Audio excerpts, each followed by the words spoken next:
You're listening to the Holistic Spaces podcast brought to you by Mindful Design Feng Shui School, episode 350 Fall Decorating with Feng Shui. Welcome to episode 350 of the Holistic Spaces podcast, where we hope to inspire, educate, and empower you to create your own holistic spaces that nurture and resonate with you. Laura Morris and Angie Cho are the founders of the Mindful Design Feng Shui School and authors of Mindful Living, a guide to the everyday magic of Feng Shui. We teach Feng Shui online at mindfuldesignschool.com. Sign up for our mailing list for special free content, workshops, and events available only for our newsletter subscribers. So happy fall to all of our listeners in the Northern Hemisphere, and happy spring to all of our listeners in the Southern Hemisphere. So since Laura and I are in the Northern Hemisphere, we're going to focus more on the equinox from the fall perspective. And as the temperatures begin to cool outside here in the Northern Hemisphere, many of us start to spend more time indoors and in our homes. So, this is a great opportunity to look at our spaces with fresh eyes and consider how we might make some changes so that our homes better support us in the season ahead. So, we want to make it clear that feng shui is not the same as decorating, but it can be fun to work with feng shui principles when deciding how to set up your home for the new season with fall decorating. So, whether your intention is to invite new opportunities or prepare for holiday guests or simply cozy up to your space during this cooler time, our feng shui inspired fall decorating tips can help you create a nurturing, beautiful space that aligns with your goals. So, we're going to share some of our favorite ways to decorate your home with autumn decorating using feng shui principles. Yeah, we have a few here. I think we've got 3 or 4, and I feel like at this time of year, many of us have the urge to do even though it's the fall and it's a different energy to, have this desire to change and shift. And obviously, it has to do with the changing, things in our life shifting, back to school, sort of knowing that you're going to be moving indoors a little bit more, winterizing your home. I mean, there's also that mundane basics of preparing your home for winter, and fall is such a great time to do that.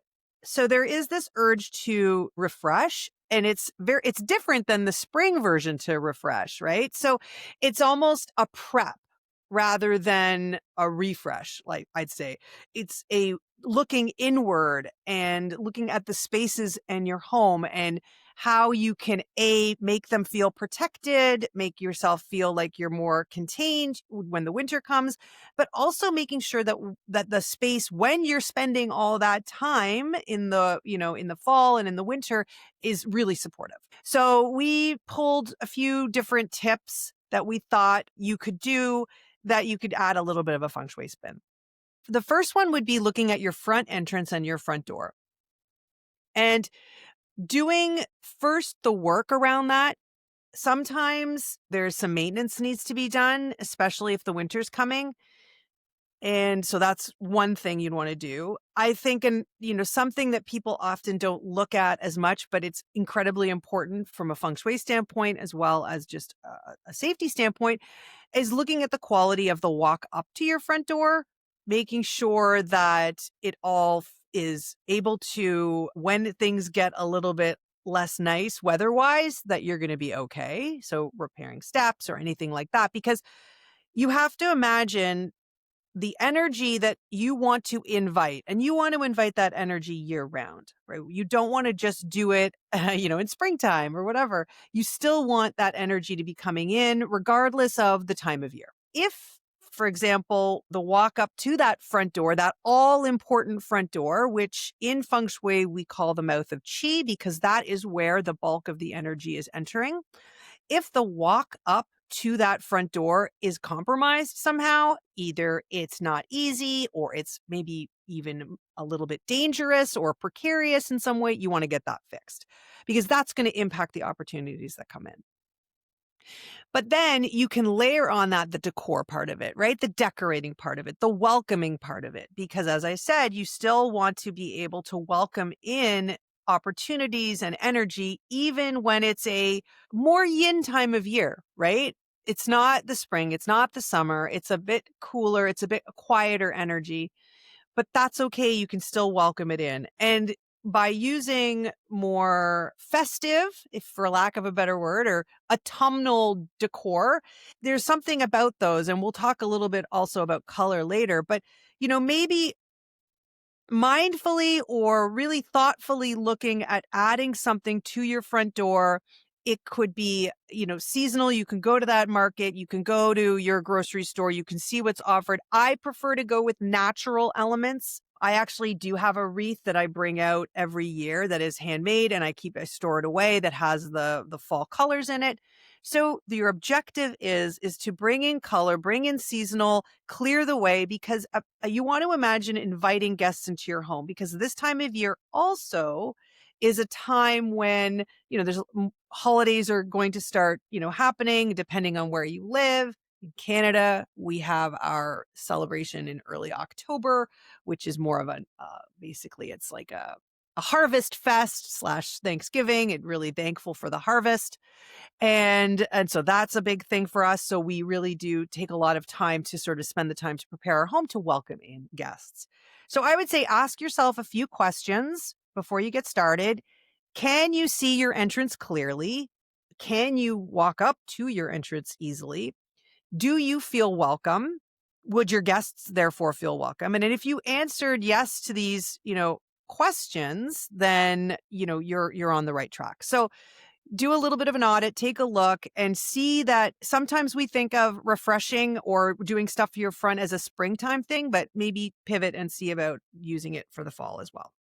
So, another fall decorating tip with a feng shui twist is to bring nature in for the season using feng shui principles. So, in feng shui, flowers are often used to enhance joy, we like to say, unstick things that are stuck. So, if you're feeling stuck or stagnant, the energy is not flowing in your life and in your home or in your heart, you can use nature, for instance, flowers and branches in your home to enhance joy and to have the energy, the life force energy flow more. Yeah. And even if at this time of year, the growing season is slowing down, you are still going to be able to find beautiful seasonal flowers like mums or, gourds or pumpkins, or as Angie mentioned, branches. There's lots of options. Yeah. And when you look at what's growing around you, what's available. So this goes for those of you that are in the Southern Hemisphere as well, because you're in the spring for the equinox. Choose what is around you, what's available, and then what are you drawn to? Because that says something. You're connecting with nature, you're connecting with what's happening in your environment.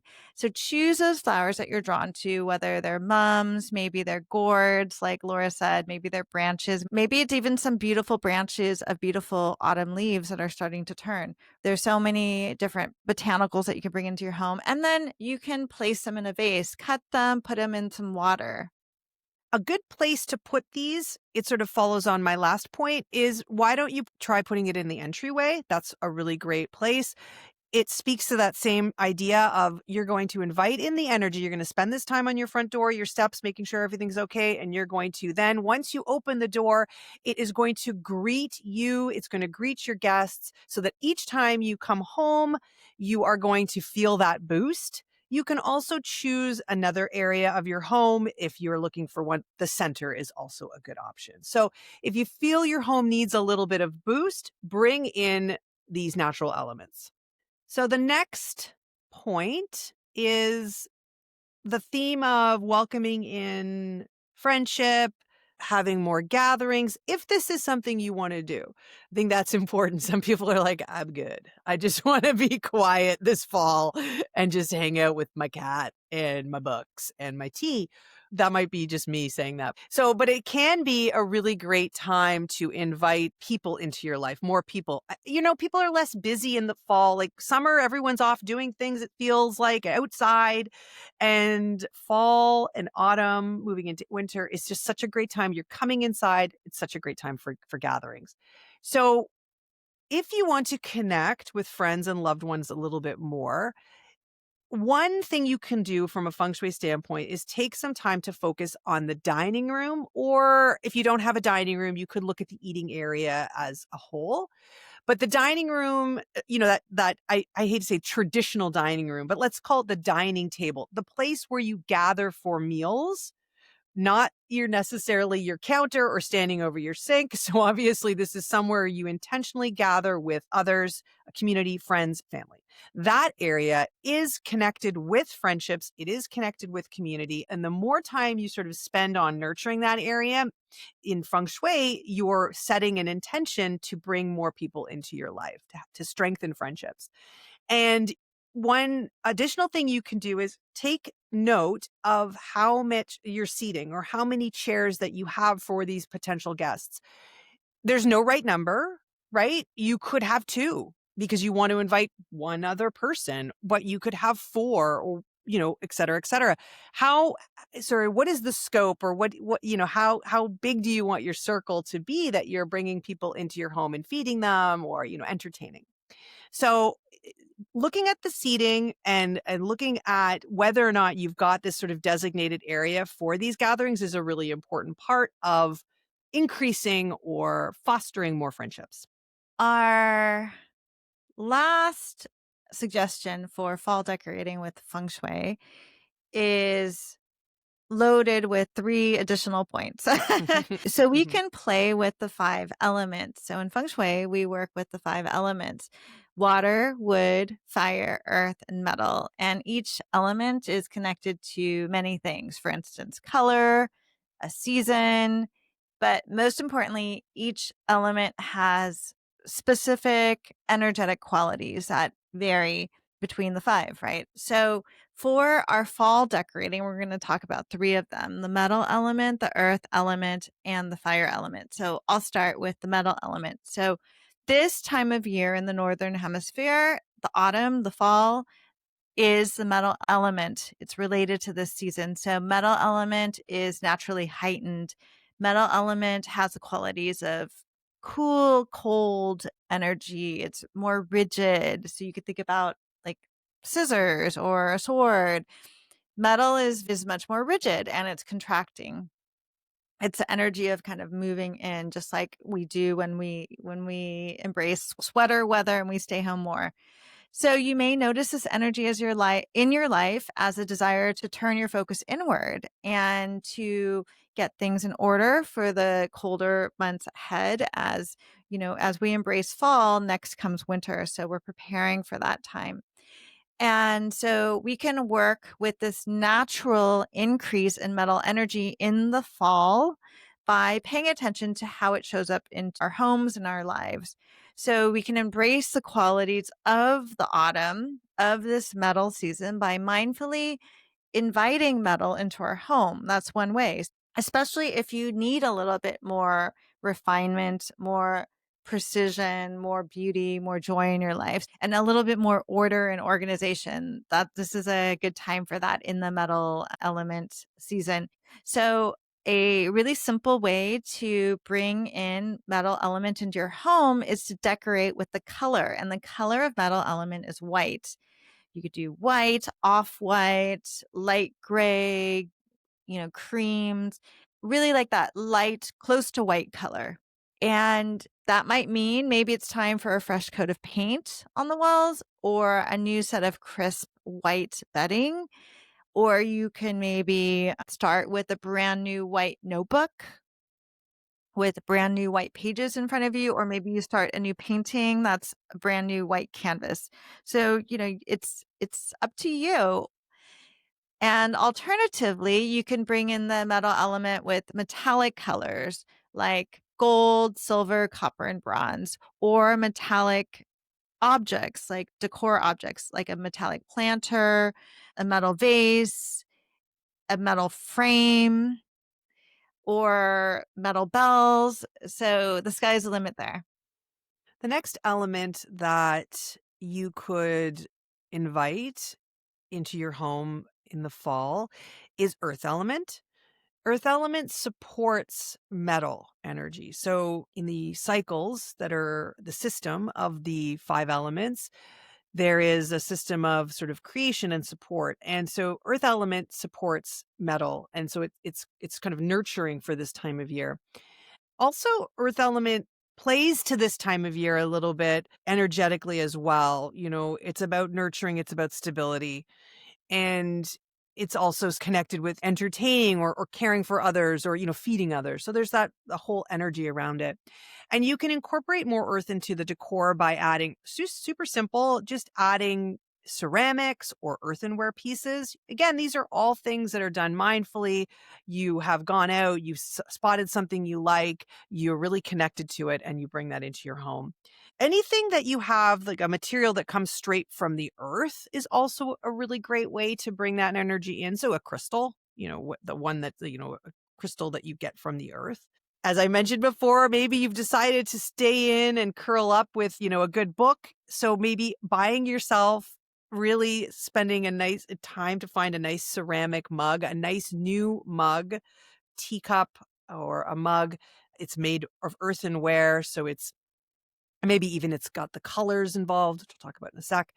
Something from that was handmade maybe by a local artist that even gives it that more of that, depth and that nurturing quality.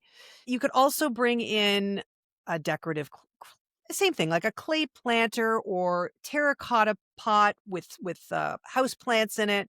That's also going to bring in the earth element. And in terms of colors, you could choose to paint your walls. Obviously, that would not be what we would recommend unless you've planned on changing your wall color, because you don't really want to be painting your walls seasonally. That doesn't really work. But colors that you could use for the earth element to bring in are earth tones, yellows, ochres, those nurturing earth tones that, it just obviously it seems and they connect with that type of energy. You could also try soft sandy colors, more neutral colors like mochas and, kind of tans. Those are also going to bring in those same energies that will support the energy of this time of year. The last element is fire element, and fire element provides balance. And in contrast to what I talked about earlier, the metal element, and this is metal element season in the fall, fire instead is warm and expansive rather than that cold and inward focused contracting energy of metal. So, especially as these days get colder and darker, bringing fire element into your space and into your life can help to create more balance and more harmony in your inner and your outer environment. So, if you're a candle person, Laura, are you a candle person? Mm, you know, n- I mean, as much as the next person, but kind of. But maybe, I guess no. I guess that's a I'm no because I'm kind of like, I don't know. I guess no. I'm not really a candle person, but I Yeah. think you like those twinkle you like I the like what I do have is the flameless candles, actually. I got those ones that you can put on a timer. They're like the flameless candle technology now is very advanced. And so there's some really nice looking ones that you can put and they glow. So I do actually have those. Yes. And that might be a question. Are flameless candles not real candles still fire element? Yes, because they're still emitting light, the qualities of light and the qualities of electricity, actually, and illumination. So, yes, you can use the flameless candles. But if you are a candle person, this is the time to get your collection out. I actually just pulled out a candle that someone gave me. I like candles, I just forget to I forget to use them a lot, so I'll put them out. I wanna put it out somewhere where I'll remember to use it. It was a nice gift from someone. If you aren't a candle person, maybe you're a fireplace person. A lot of people are fireplace people, I think, if you have one. So Yeah, if I'm a fireplace person. so if you have Yeah. a fireplace, this could be a great time to clean it out and start enjoying the warmth of that crackling fire that is offered in the fireplace.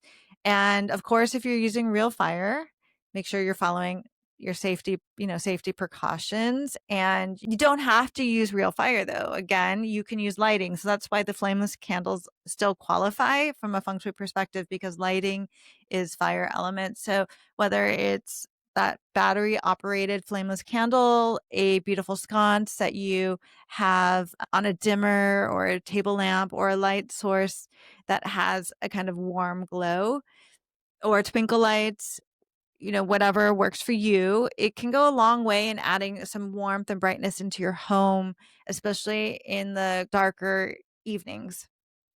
And it's a little bit different than to like totally illuminate your whole entire home. We're talking about bringing in that warm light that's similar to a fire. So, a warm temperature light.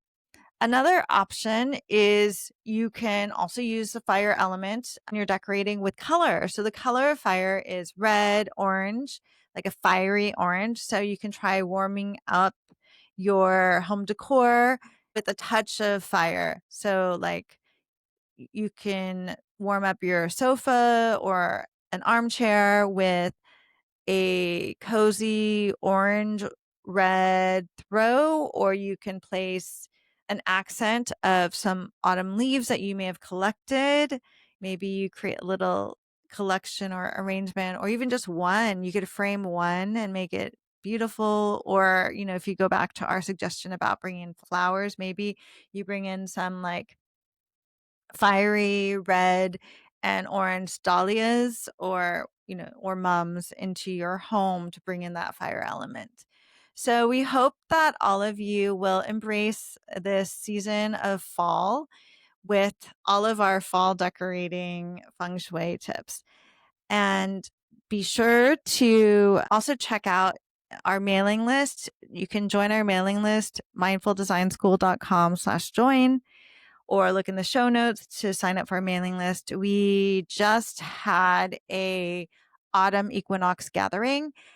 That doesn't mean that you have to have watched it during the equinox, actually. So it's offering some feng shui tips that you can do and some feng shui rituals that you can incorporate in this season.